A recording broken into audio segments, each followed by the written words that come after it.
Hello दोस्तों, मैं हूं अमित और आप देख रहे हैं मेरा यूट्यूब चैनल झारखंड पाठशाला। दोस्तों, आज हम एक नए पोएम के बारे में बात करेंगे क्लास 12 का।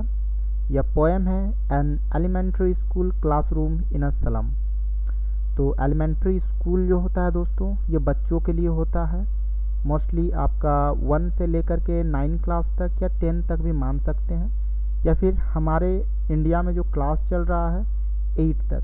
ठीक है, तो ये एलिमेंट्री क्लासरूम मान सकते हैं। ठीक है, बच्चों का जो क्लासरूम है उसके बारे में बताया गया है। और ये बच्चों का क्लासरूम कहाँ है? तो स्लम में है। स्लम यानी गंदगी वाले जगह में। ठीक है, पोएम को लिखा है स्टेफन स्पेंडर ने। तो चलिए इस पोएम में देखते हैं कि आखिर पोएट इन बच्चों के बारे में क्या बता रहे हैं। समाज में जो इन लोगों के साथ जो भेदभाव किया जा रहा है उसके बारे में बताया गया है। ठीक है, इनजस्टिस यानी अन्याय के बारे में बता रहा है यहाँ पे कि इन बच्चों के साथ क्या अन्याय हो रही है।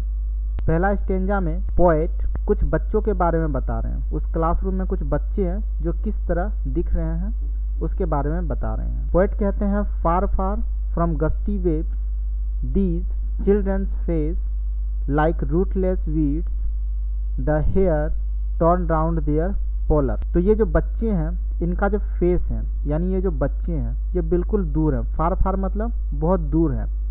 गस्टी वेव से इन लोग दूर है। गस्टी वेव्स यानी शुद्ध हवा से ये लोग दूर है। ये वो हवा होता है जो काफ़ी तेज चलता है और समुद्र के किनारे जो उठती है। ठीक है, जो लहरें उठती हैं उनसे जो हवाएं आती हैं, यानी ये स्वच्छ हवा के बारे में बात कर रहे हैं। तो स्वच्छ हवा से ये बच्चे बिल्कुल दूर हैं।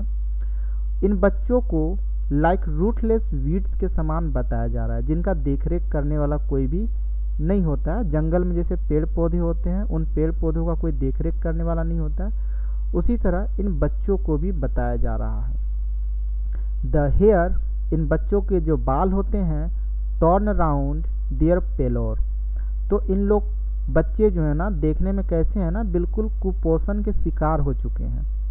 और कुपोषण के शिकार हुए बच्चे देखने में कैसे होते हैं? तो उनके चेहरे पे कोई रौनक नहीं होती है, काफ़ी पतले सुतले होते हैं।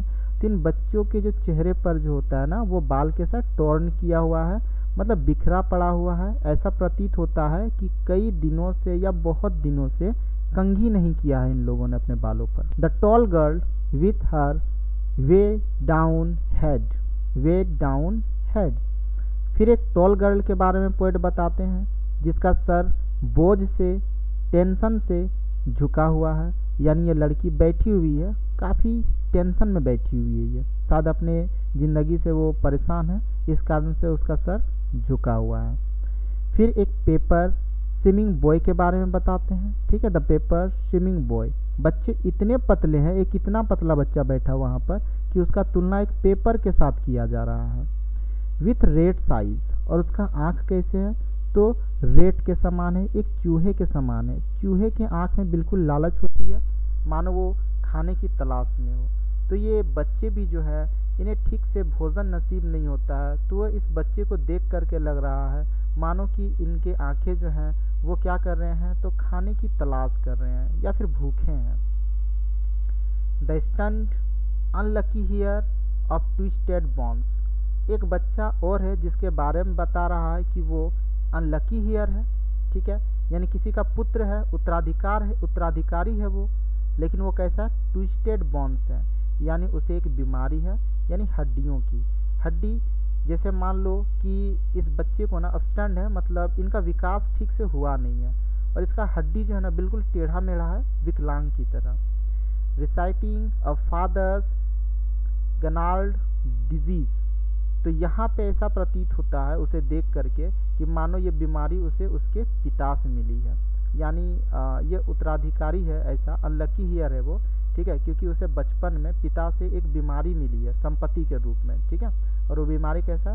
ट्विस्टेड बोन्स का। वो कर क्या रहा है? तो his lesson from his desk, वो अपने डेस्क में बैठ करके अपने लेसन को रिपीट कर रहा, पढ़ रहा है। At back of the dim class one unnoted sweet and young. फिर जो क्लासरूम है उसमें इलेक्ट्रिसिटी नहीं है। ठीक है, बल्ब नहीं लगा हुआ है, ना ठीक से विंडो है वहाँ पर। तो क्लासरूम का जो पीछे का जो भाग है वहाँ बिल्कुल अंधेरा टाइप का है। ठीक है, तो वहाँ पर एक अननोटेड बच्चा बैठा हुआ है जिसको किसी ने ध्यान नहीं दिया है। वो बच्चा देखने में बिल्कुल स्वीट है और यंग है। His eyes live in a dream, और उसकी आंखें जो है ना वो सपनों में खोई हुई है। यानी उसे देख कर के ही कोई बता सकता है कि उस बच्चा का ध्यान जो है ना इस क्लासरूम में नहीं है, बल्कि वो सपना देख रहा है। ठीक है। ऑफ स्क्वायरल गेम्स, यानी स्क्वायरल गेम्स का। In tree room other than this, यानी वो किसी एक ऐसे क्लासरूम का सपना देख रहा है जो कि ट्री रूम है, यानी पेड़ का जो खोखला होता है और वहाँ पे जो स्क्वायरल खेल रहे हैं। ठीक है। ठीक उसी तरह का इंटरटेनमेंट वाला किसी क्लासरूम का वो सपना देख रहा है। इस क्लास में उसका बिल्कुल भी मन नहीं है, यानी इस क्लास में जो पढ़ाई चल रही है उस पर उसका बिल्कुल भी ध्यान नहीं है। चलिए आगे देखते हैं कि आगे पोएट क्या कहते हैं। दोस्तों तो आगे यहाँ पे पोएट बता रहे हैं क्लासरूम देखने में कैसा है। ठीक है, उसके बारे में बता रहे हैं। On sour cream walls donations Shakespeare's head cloudless at dawn civilized dome riding all cities belled flowery Tyrolese valley. तो जो क्लासरूम है दोस्तों, वो क्लासरूम कैसा है, बिल्कुल सौर क्रीम वॉल है, यानी बहुत दिनों से, कई दिनों से क्या, यानी हो सकता है कि ये जब एक बार बना होगा तब ये इसमें पेंट किया गया होगा, उसके बाद इसमें पेंट ही नहीं हुआ है, तो जो दीवार है वो बहुत भद्दा हो चुका है। ठीक है। उसमें कुछ डोनेशंस दिए गए थे स्कूल को जो कि वहाँ पे टंगे हुए हैं। उसमें से एक तो शेक्सपियर का हेड्स है। हमारे स्कूल में जैसे जो हमारे देश के महान पुरुष हैं, ठीक है, शास्त्री जी हो गए, गांधी जी हो गए, उनका जैसे सिर्फ हेड का जो पेंट होता है वो हमारे स्कूल में जिस तरह से टंगे होते हैं, उसी प्रकार इनके स्कूल में शेक्सपियर का हेड टंगा हुआ है। ठीक है। ये एक ड्रामेटिस्ट हैं, ठीक है, राइटर्स हैं, तो ये इंग्लिश लिटरेचर के फादर भी कहे जाते हैं शेक्सपियर को। तो उसी का हेड जो है ये स्कूल में टंगा हुआ है। इसके अलावा एक फ़ोटो है जो बिल्कुल क्लाउडलेस एट डाउन है, मतलब उसमें आसमान बिल्कुल क्लियर दिखाई दे रहा है, आसमान में कोई भी क्लाउड नहीं है, काफ़ी सुंदर लग रहा है वो देखने में। इसके अलावा एक सिविलाइज्ड डोम है राइडिंग ऑल सिटीज़। तो एक सिविलाइज्ड डोम है, यानी एक पिक्चर में कुछ सिटी को दिखाया गया है जिसमें बहुत सारे बिल्डिंग्स वगैरह हैं। ठीक है। और वो बिल्कुल सिविलाइज्ड है, बहुत ही देखने में अच्छा है, बसा बसाया हुआ एक शहर को दिखाया गया है। बेल्ड फ्लोरी टेरोलाइज्ड वैली, तो यहाँ पे टेरोलाइज्ड वैली का एक फ़ोटो दिया गया है। ठीक है, पेंटिंग टंगा हुआ है। ऑस्ट्रेलिया का एक बहुत ही फेमस ये वैली है जो देखने में काफ़ी खूबसूरत होता है। यहाँ पे आपको घाटी, ठीक है, घास के मैदान, फूल वगैरह इसमें आपको दिख जाते हैं, तो इस कारण से इसे सुंदर बताया गया। टेरोलाइज्ड वैली को भी दिखाया गया वहाँ पे। ठीक है, इसका भी एक पेंटिंग लगा हुआ है। इसके अलावा ओपन हैंडेड मैप है awarding the world it's world, जो कि दुनिया को दिखा रहा है। कौन सी दुनिया को, ये सुंदरता वाले दुनिया को ये दिखा रहा है। कौन, ये map. And yet for this children this windows not this map their world where all their futures painted with fog. तो ये जो चिल्ड्रेन है, इन चिल्ड्रेन का जो विंडो है, यानी जो दुनिया है, ठीक है, ये इन लोग का सलम वाली दुनिया है, जहाँ पे इन लोग का फ्यूचर जो है ना फॉग से, यानी कोहरे से ढपा हुआ है, यानी अंधकार में, इन लोग का कोई फ्यूचर नहीं है। वैसा ही दुनिया इन लोगों का दुनिया है, ना कि वो मैप है जो इन सुंदर सुंदर वादी को क्या कर रहा है, दर्शा रहा है, या सिटी, सुंदर सिटी को वो क्या कर रहा है, दर्शा रहा है। तो इसीलिए यहाँ पे पोएट कहते हैं कि जो ओपन हैंडेड मैप है ना, वो सिर्फ सुंदर वाली दुनिया को दर्शा रहा है, इन लोग के सलम की दुनिया को नहीं दर्शा रहा है। फिर वो कहते हैं कि इन चिल्ड्रेन के लिए this window not this map. ठीक है, तो यहाँ पे दिस विंडो मतलब यहाँ पे इन लोग का जो ये है दुनिया है वो बता रहा है ये विंडो है। विंडो मतलब वो स्कूल जो है जिस जगह पे है ना, वहाँ पे जो गंदगी वाला जगह है, यही इन लोग की दुनिया है। ठीक है, ये मैप नहीं है, क्योंकि मैप वाला तो इन लोग के लिए एक महज काल्पनिक लग रहा है। ठीक है, their world where all their futures painted with fog, और इसलिए इन लोग की दुनिया जो है ना उस सलम एरिया में बिल्कुल फॉग से पेंटेड किया हुआ है, मतलब इन लोग का कोई भी फ्यूचर नहीं है, ये बताया जा रहा है यहाँ पे। All narrow street sealed in with a lead sky far far from rivers caps and stars of words. फिर पोएट कहते हैं कि इन लोग का जो नैरो स्ट्रीट है, यानी जो सकरा सा इन लोग का जो गली मोहल्ला है दोस्तों, जहाँ पे ये लोग रहते हैं, वो बिल्कुल सील्ड किया हुआ है। ठीक है, किससे, लीड स्काई से, यानी प्रदूषण वाले बादलों से। ठीक है, और इस कारण से ये लोग क्या है ना, दूर हैं, बहुत ही दूर हैं रिवर से, यानी रिवर वाला प्लेस जो खूबसूरत होता है और स्वच्छ भी होता है, उससे वो काफ़ी दूर हैं। कैप्स होता है दोस्तों, यानी पानी के बीच में जो आइलैंड होता है उसके बारे में बता रहा है। इस खूबसूरत वाले जगह से भी ये लोग क्या है, दूर हैं। इसके बाद stars of words. Stars of words मतलब जो अच्छे अच्छे पढ़ाई होती है, यानी जिसमें बच्चों को रुचिकर लगे, वैसा पढ़ाई से भी ये लोग क्या है, दूर है। ठीक है, तो इन लोग के क्लास में वैसा कुछ पढ़ाई भी नहीं होता है। तो ये सेकंड स्टेज है। चलिए आगे देखते हैं कि पोएट क्या कहते हैं।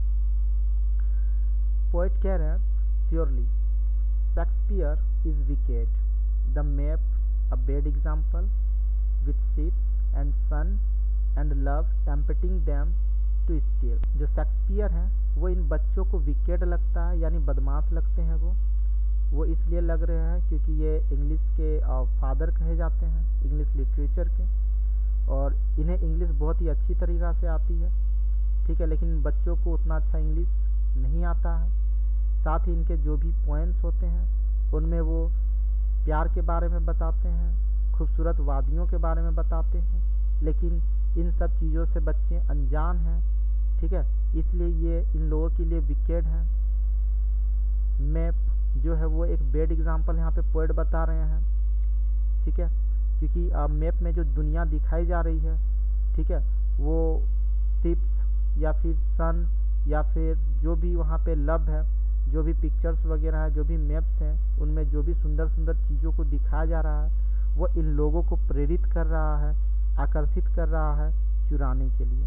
ठीक है, for lips that slyly turn their in their cramped halls from fog to endless night.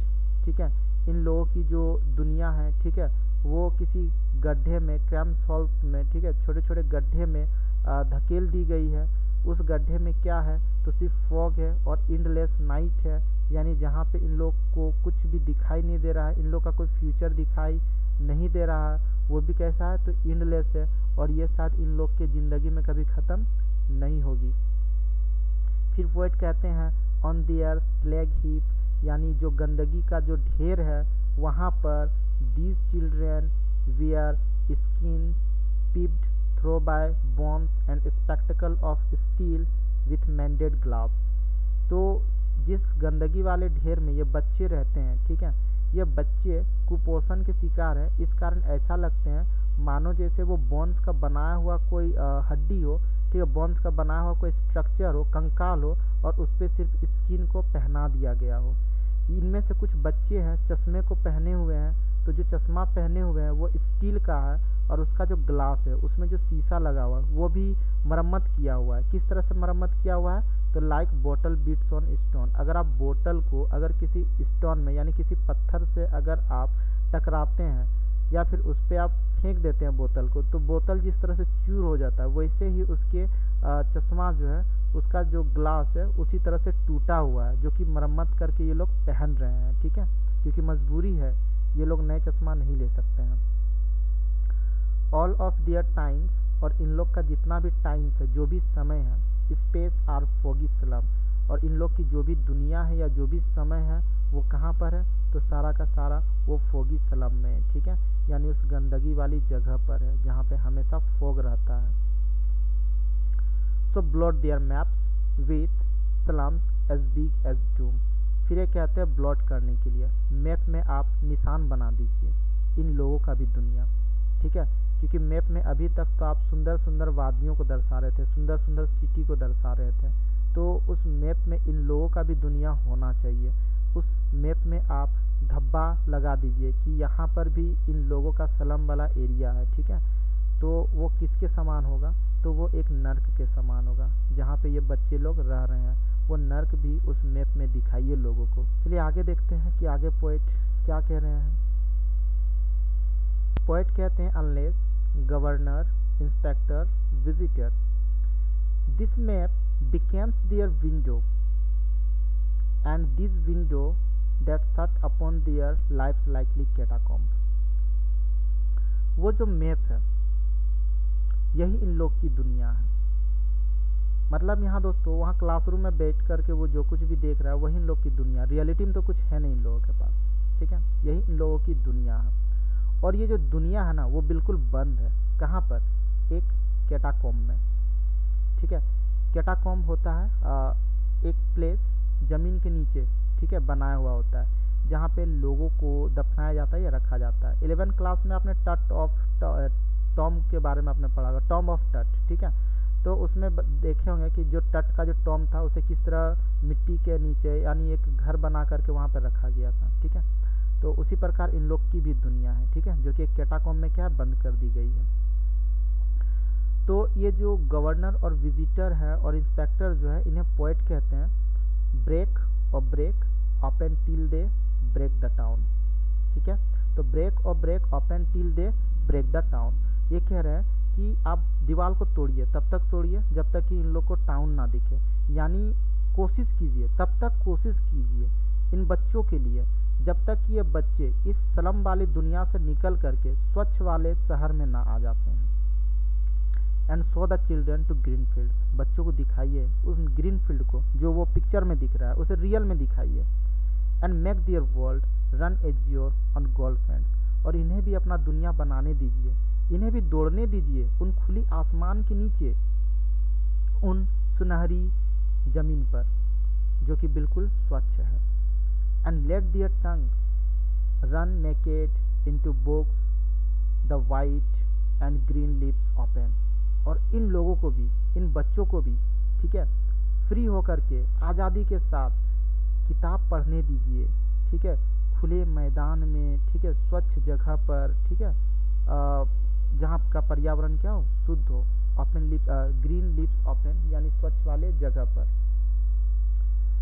फिर पोएट कहते हैं history theirs whose language is the sun, history theirs whose language is the sun, और आखिर इतिहास भी उसी का होता है जिसका लैंग्वेज सन का होता है। लैंग्वेज सन का होता है मतलब इतिहास उन्हें याद रखते हैं जो सूरज की तरह खुद को जल करके दूसरों को रोशनी देते हैं। उन्हीं गवर्नर्स को, इंस्पेक्टर्स को या विजिटर्स को इतिहास याद रखते हैं, ना कि शोषण करने वाले को। ठीक है दोस्तों, तो ये था आपका आज का पोएम। उम्मीद करता हूँ वीडियो आप लोग को समझ में आया होगा।